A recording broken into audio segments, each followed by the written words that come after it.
10 times more people watch my videos than read my articles. Why is that?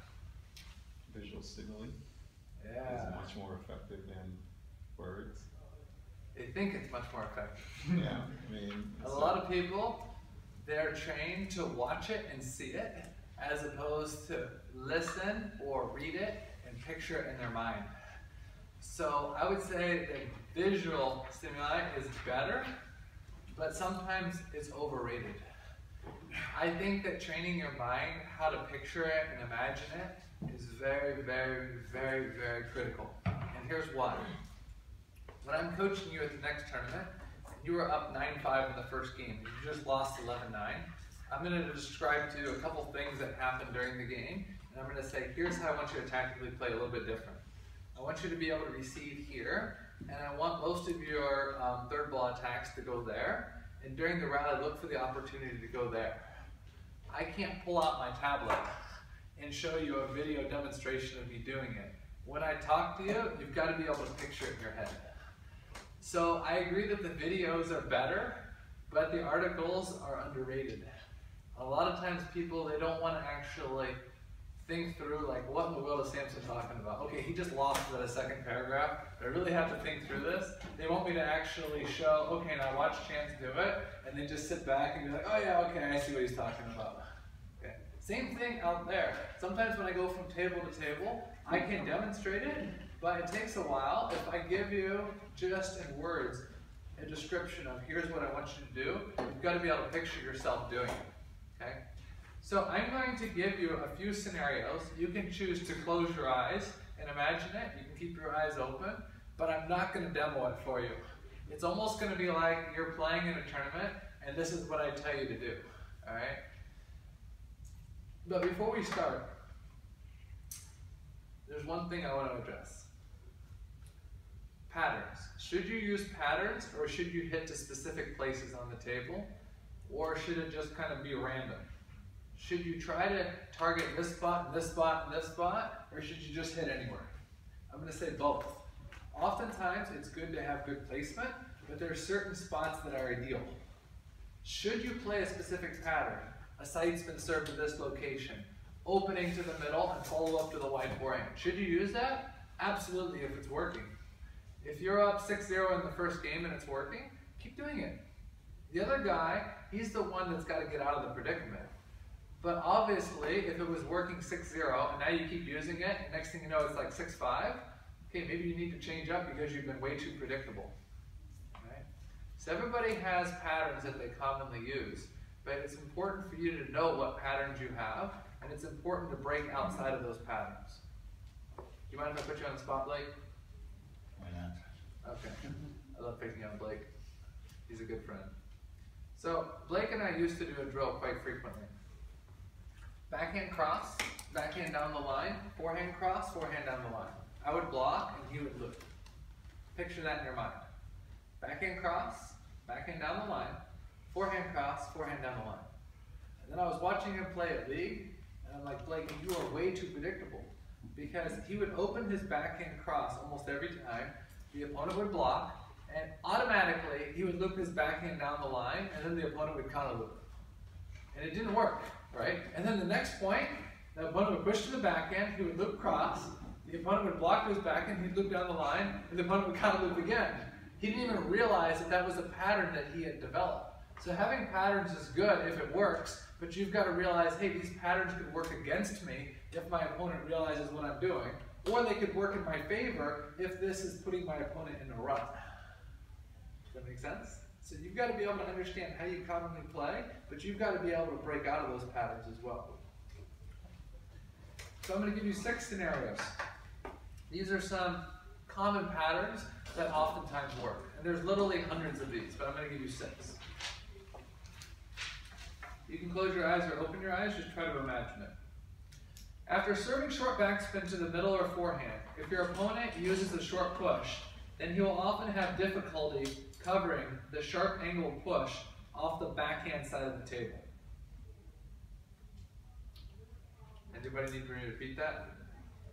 If you need me to repeat it, it's not a problem. Okay, let's do it again. After you serve short backspin to the middle or forehand, If your opponent uses a short push,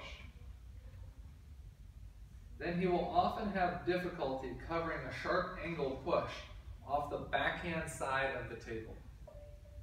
Okay? Why? Because the backhand has a smaller hitting zone. In order to land a good backhand loop, he needs to move back and sideways while being able to time his loop with a sharp push. This is a difficult shot for your opponent because after that short forehand or short middle, moving back and to the side to cover that wide backhand is extremely difficult. Did everybody picture that in their head? Mm-hmm. Okay. Scenario number 2. So you're talking about long push off in the game. I'm talking about a sharp, deep push as wide as possible off the backhand side. You picture that in your head, right? Okay. After serving short topspin, prepare to loop your opponent's flip quickly against the middle transition point. Okay, so you serve short topspin, your opponent flips, and you look to loop, quick, right off the bounce, right to his middle transition point. Why? Because when your opponent steps forward, his middle is even more exposed than normal. If you loop early, then he will not likely have time enough to return to the ready position after flipping. So you're bringing your opponent forward, you're flipping quick before he has time to get back into his ready position. Most people, when they see a flip coming, they get a little bit scared and they back up a little bit. The opponent has plenty of time to get back and then counter loop. But if you can attack the flip right off the bounce, right to the transition point, you put a lot of pressure on your opponent. Everybody picture that in their head? Okay, scenario number 3. After looping wide to your opponent's forehand, play the next ball to the wide backhand. Why? Because most players have good backhands from near the table. The backhand technique from further back is much more difficult, involving more waist rotation and more efficient use of the wrist, elbow, and shoulder. Many players, when off the table, are forced to fish or lob the ball back. So you play the ball extremely wide to the opponent, and then the next ball, you're looking to play to the extreme wide backhand on the next ball. Scenario number 4. After attacking deep to the middle transition point, you see your opponent uses forehand or backhand. If he uses forehand, then play the next ball to the wide forehand. If he uses backhand, then play the next ball to the wide backhand. Does everybody understand what the middle transition point is? The middle transition point is the point at which he decides whether to play a forehand or a backhand. Like I said, I'm not going to demo it here because I want you to be able to remember it and think about it and picture it in your head. So you hit your opponent's middle transition point between backhand and forehand. He chooses to use a forehand, meaning he probably had to scoot a little bit toward the backhand to play a forehand from the middle transition point. Next ball, you play out wide to his forehand. Can everybody picture that one? Or you hit the middle transition point, he scoots over and plays a backhand from the middle. That opens up the wide backhand, and then you go for the wide angle backhand on the next ball. You got that, Bjorn? Blake, you got it? Yeah. Kens, you got it? Noni? Good. Considering it, when we practice, Samson loves to do that to me over and over. Because people like Blake that stand in the middle of the table, he can cover the wide angles. But as soon as they hit the middle and make him scoop one way or the other, then the corners are now opened up. Everybody forget that next time you play against Blake. You're hitting to the corner, which he's just vacated, is that correct? Which he's just vacated. Yeah. But a lot of times people will be like, well, I'm going to wait till he's out of position, then I'm going to go for the corner. It's like, you're not passive in this equation. You're the active one making him get out of position. You're the one that places the ball to the middle properly so that you remove the opponent. So that way, like you said, one of the corners gets vacated and then you have that open corner to go to. So, and middle transition point is a relative concept here, right? Because Yes, it's not always in the middle. Yeah. Depending on where you are, it could be, Right. you know. Varies player to player, Right. and where they are. Yeah. And don't remember this next time you and I play in a tournament, but when I'm attacking, where do you think my middle transition point is? You can elbow. It's a little bit further toward my middle than the elbow, but when I'm blocking, where do you think my middle transition point is? Slightly further toward the elbow and less toward the middle.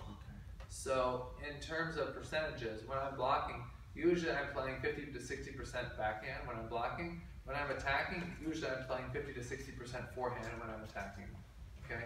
So exactly where that middle transition point is, it's going to be different based on the type of shot, whether it be an offensive shot or defensive shot. Okay? It also depends on short game versus long game. So if you serve half long, do you think I prefer to loop with my forehand or backhand? What do you think, Thomas? Where would you serve half long? Do you serve half long to my middle transition point? Would I prefer to use backhand or forehand? Forehand. Forehand. But if you serve short, do you think my backhand flip is better or forehand? Backhand. Backhand, right? So even from offense to defense or short and long, my choice as far as playing backhand or playing forehand is going to be different. That's why I'm telling everybody to take their time to be able to think these things through. Because if you can understand your opponent's game, then it's easy to know where to play the ball to. A lot of times people will just say, oh, I'm just going to hit to his elbow. It's like, that might work, but based on the type of shot that you hit, his elbow is kind of what he wanted. I feel a lot of times, closer to the end of the game, people play more forehands. Why do they play more forehand at the end of the game? What do you think? For me, it's because it's more consistent in the backhand. More consistent, and they get a little bit nervous, right? So if your hand is shaking, it's difficult to get quality on the backhand. But you can still use the big muscles of your body to turn, even when your hand is shaking nervous. You can usually still hit a forehand rep at that point. So as they start playing more forehand, now does their transition point change a little bit? Potentially. See what I mean? So within the same shot, as the match progresses, his confidence level might rise or lessen for forehand or backhand, so the transition point may vary a little bit. All right, last one here. Let's see here. Oh, actually, there's two more. After pushing your opponent's short serve to the middle of the table, observe if he's going to flip with his backhand or forehand. So oftentimes when I use a short push, I push short to the middle transition point as opposed to short to the corners. Why? Because from the middle, 99% of all forehand flips go cross court, and 90% of all backhand flips go cross court. If you're able to loop the flip with early timing, you have a huge advantage in the point. So imagine if Thomas and I are playing, and I push short to his forehand. Does he have the ability to use his forehand flip and go down the line or middle? Probably. But imagine if I pushed right to your middle transition point and you used forehand. I can almost guarantee you're going cross. Right? Same thing if you were to use backhand. If I pushed to your middle transition point and you use backhand, almost for sure you're going cross. It takes extremely good footwork from the middle to get all the way around with your backhand to be able to expose the whole table. So why do I push short to the middle? Because your flip is going to be more predictable from the middle transition point versus me pushing short to the corners. You got that, Emma? Yep. Yeah? Okay. So if you and I are playing and you push short to my forehand, likely I'm going to be able to flip anywhere. If you push short to the middle, I'm likely going to flip cross based on what I use.